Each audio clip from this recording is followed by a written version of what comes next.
History class 29 इतिहास के पूरे क्लास को हम संक्षिप्त में पढ़ रहे हैं। आज क्लास 29 को पढ़ेंगे। पिछली क्लास में मगध साम्राज्य के ऊपर शासन करने वाले 7 वंशों को बारीकी से पढ़ चुके हैं। पहला हर्यंक वंश, दूसरा शिशुनाग वंश, तीसरा नंद वंश, चौथा मौर्य वंश, पांचवा शुंग वंश, छठा कर्ण वंश और सातवां सातवाहन वंश। अब आगे मौर्य वंश के पहले 2 विदेशी आक्रमण हो चुके थे जिसे हम पढ़ चुके हैं, जिसमें सिकंदर और डेरियस प्रथम थे।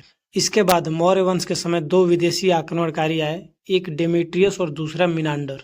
उसके बाद शुंग वंश के समय इंडो ग्रीक आए, यह हिंदुकुश पर्वत से आए थे। इस क्षेत्र को बैक्टेरिया कहा जाता था। सोने का सिक्का इन लोगों ने ही चालू किया था। शक शासक भी शुंग वंश के समय आए थे। इनके राजा को क्षेत्रक कहा जाता था।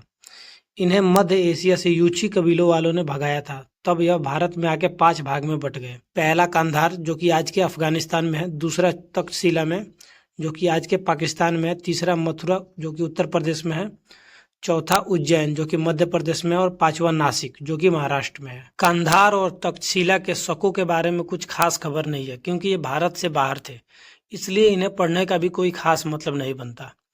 मथुरा के नीचे वाला क्षेत्र मालवा कहलाता है। यह मध्य प्रदेश और उत्तर प्रदेश का बॉर्डर वाला जगह है। यहाँ के राजा ने मथुरा के शक शासकों को पराजित कर दिया 57 ईसा पूर्व और विक्रमादित्य की उपाधि धारण कर ली और इन्होंने ही विक्रम संवत कैलेंडर बनाया था। आज भी नेपाल में मुख्य कैलेंडर विक्रम संवत ही है। विक्रमादित्य की उपाधि बहुत ज्यादा प्रचलित हो गई। इनके बाद लगभग 14 राजाओं ने विक्रमादित्य की उपाधि धारण की। नासिक के शक शासक नहपाल को सातवाहन वंश के गौतमी पुत्र सतकर्णी ने पराजित कर दिया था। इसकी जानकारी महाराष्ट्र के जोबलथम्बी नामक जगह से मिलती है। उज्जैन के शासक रुद्रदामन थे। इन्होंने ही गुजरात में सुदर्शन झील का पुनः निर्माण किया था। इन्होंने ही सातवाहन वंश के वशिष्ठी पुत्र पुल्लुमावी को पराजित कर दिया था, लेकिन दोनों के बीच वैवाहिक संबंध स्थापित हो गया था। आगे चल के इस वंश का आखिरी शासक रुद्र तृतीय हुआ। इन्हें गुप्त शासक ने पराजित कर दिया था। शकों से ही भारत में छठ का त्योहार चालू हुआ। आखिर में गुप्त शासक ने शकों का पूरी तरह से अंत कर दिया।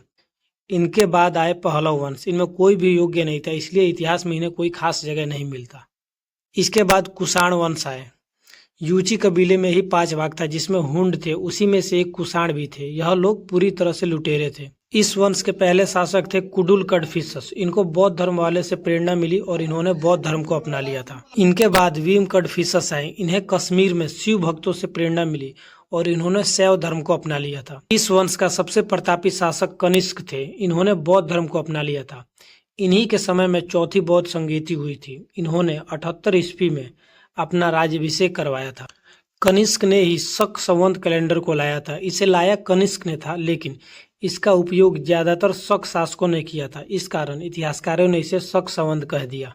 इसमें ही सावन, भादो, जेठ, अगहन, बैसाख इत्यादि आते हैं। कनिष्क के शासनकाल में ही शक शासकों का भी शासन भारत में ही चल रहा था। विक्रम संवत 57 ईसा पूर्व आया था। यह चंद्रमा पर आधारित है। लगभग पूरी दुनिया ग्रेगोरियन कैलेंडर को मानती है क्योंकि यह सूर्य पर आधारित है।